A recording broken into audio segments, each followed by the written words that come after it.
High বন্ধুরা,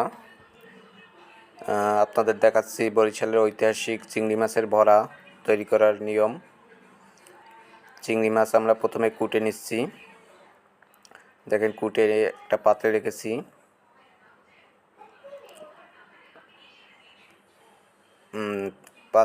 কয়টা নিয়ে কাঁচামরিচ দিয়েছি। এই হচ্ছে নারকেল। চিংড়ি মাছ আর কাঁচামরিচ একসঙ্গে বেটে নিচ্ছি। এই বাটা প্রায় শেষ। এখন একটা পাত্রে রাখবো। এখন নারকেল বেটে নিব।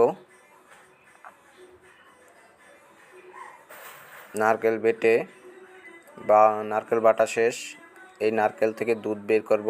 এখন একটা পাত্রে কড়াইতে পরিমাণ মতন তেল দিয়ে তারপর পেঁয়াজ দিয়ে ভালোভাবে ভেজে নিব।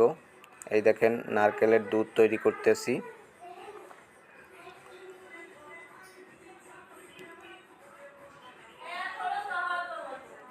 এই নারকেলের দুধ তৈরি করা হচ্ছে। এই পেস্টটা ভালোভাবে ভেজে নিব। সাথে কিছু নারকেলের দুধ দেওয়া হচ্ছে, দিয়ে আবার ভেজে নিব। পরিমাণ মতন লবণ, পরিমাণ মতন হলুদের গুঁড়ো এবং পরিমাণ মতন আপনার মরিচের গুঁড়ো দেওয়া হচ্ছে। ভালোভাবে কষাই নেব। এই হচ্ছে নারকেলের দুধ।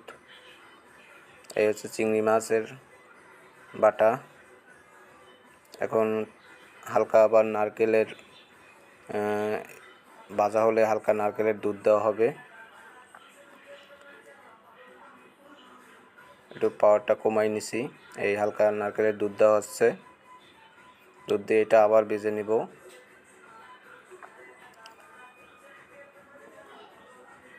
এখন মাছ যে বাটা, সেখানে হলুদ, পরিমাণ মতন লবণ দিয়ে নিচ্ছি। এটা দিয়ে বড়া হবে।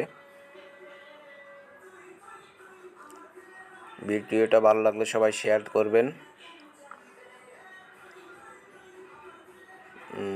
এখন ভাজা হলে যতটুকু বা এক্সট্রা যে দুধ ছিল নারকেলের, সেই দুধটা দেওয়া হবে। এখন দুধ দেওয়া হবে।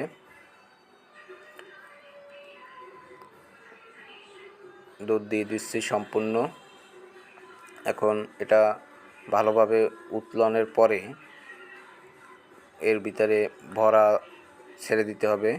আর একটা মনে রাখবেন, বড়া দেওয়ার উতলানোর পরে বড়া যখন দিবেন, দেওয়ার পরে কেউ ডাকনি দিবেন না, তাহলে বড়াটা ভেঙে যাবে। আর ভিডিওটা ভালো লাগলে অবশ্যই শেয়ার করবেন। আপনাদের সহযোগিতা চাই।